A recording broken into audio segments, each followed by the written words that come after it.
Why would anybody want to be a part of a church that made no kind of requirements at all about how we lived our lives? That's something that's important about a church. It's not a good idea to not have people who aren't genuinely interested in the well-being of the rest of their congregation, because without that, what do you have? People are yearning for an experience that's wholly different from what they're getting out in the world. And so I think that maybe we need to look back to come forward. If we as a church try to stay in the way things have been, the church is going to die. You have to grow. It's ridiculous to think that you can continue to minister to a changing world in the same static way. It's one thing to see what God's done in your own life, but when you witness firsthand the transformation in somebody else's life, it's just, it's awesome what God can do. Things have changed, and if you don't change with the times, you get left behind, and the message of Jesus Christ is too important to let it drop.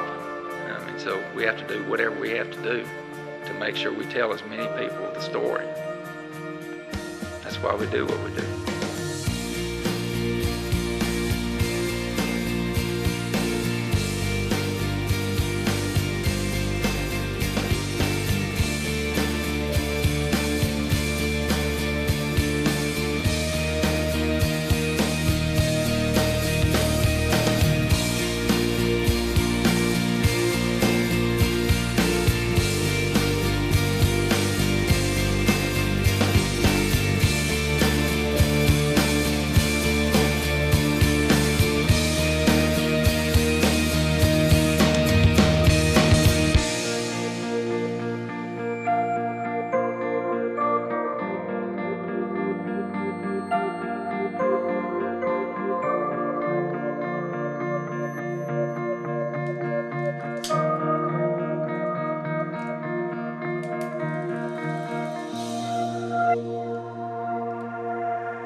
John Wesley once said the two greatest characteristics of a Methodist were wrapped up in what Jesus identified as the two greatest commandments: to love God with every ounce of who you are, and to love your neighbor as you love yourself. What are we willing to do to live this out in our lives today, in this culture, on the ground where we've been called to minister, interacting in the lives of other people, acknowledging their view of Christianity and the church? If you look at that picture, it's not just black and white. It's full of color. It's time to get radical. It's time to wake up. Maybe that's what Wesley had in mind.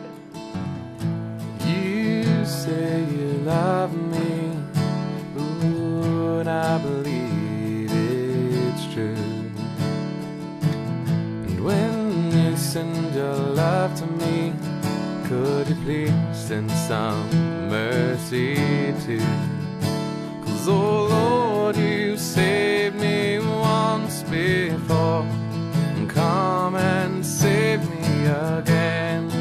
And oh Lord, come and take away this pain that comes so